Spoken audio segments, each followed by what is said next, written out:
아야라 문거야라. 그래. 사람들 비틀고 시간과 점과 아니 손아를 뽑고 시고다 맘마 마 만한고는 신발 아니 문디라 많은 피죠.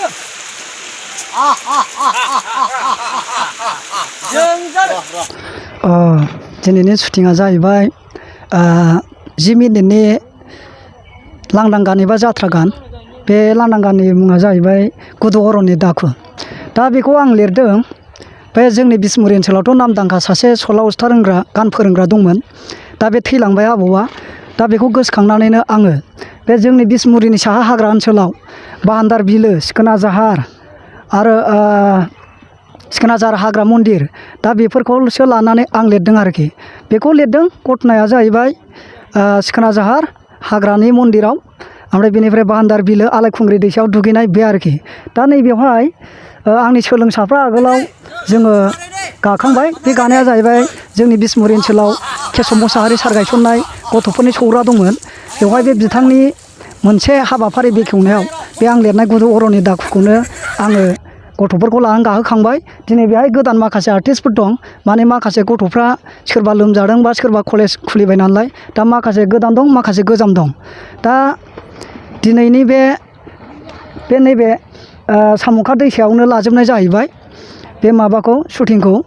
दा जेनेबा नैबे जोंनि दा बानायनाय गुदु अरन दाखु 10 मिनिटनि जात्रा गानखौ जोंहा बे फंबाय सुबर्न बर'नि मुंदांखा एक्टर आरो डाइरेक्टर बे बिथांनि एसपि भिडिअ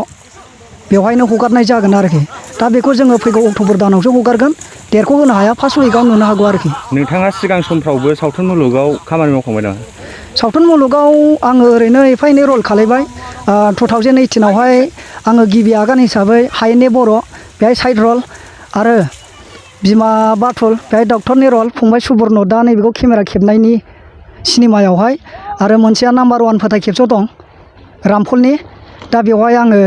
हिन्जाव गोनां बोरायनि रल खालायदों बेनि उनावहाय 19आव गोसो दङ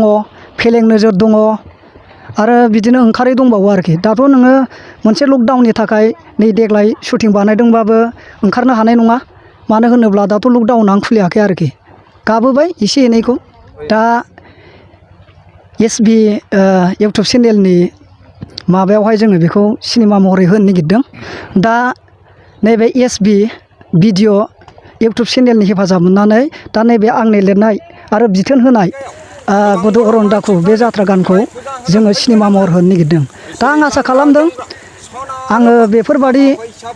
जोबलांनो नागिरनाय जात्रा गानखौ गोसोखांनानै लिरदोंमोन दिनै फंबाय सुबर्ननि एसपि इउटुब चेनेलाव दि नैबे सिनेमा महरै नुजानो नागिरदों आं बिराद गोजोननाय मोन्दों जाहाथे जोंनि थांखांनाय समफोरखौ बै समनि गान लांदां गाग्रा आरो नायग्राफ्रा एसे गोसोआव फैनानैबाबो बै समा माबादिमोन बेखौ दानि इयुननि गथ'फ्राबो मिन्थियो बिनि थाखाय आङो बे 10 मिनिटनि थुनफावथाय जात्रा गान आंनि लिरनाय गुदु अरननि दाखुखौ दा दिनैहाय शुटिंखौ खालायबाय आरो शुटिंखौबो फोजोबनाय जाबायबो आरो नोंथाङा सिगां समावबो बेफोरबायदि सर्ट मुभि खालामखांबाय नामा सर्ट मुभिखौ आं मोनसे बानायबाय आं बानायदों गसङैनो सिमां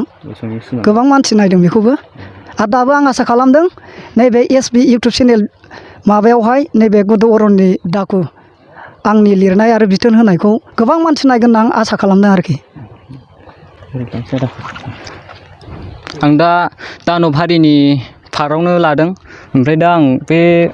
सर्ट मुभियाव गानो मोननानै आं गोसोखौ बिराद गोजोननाय मोन्दों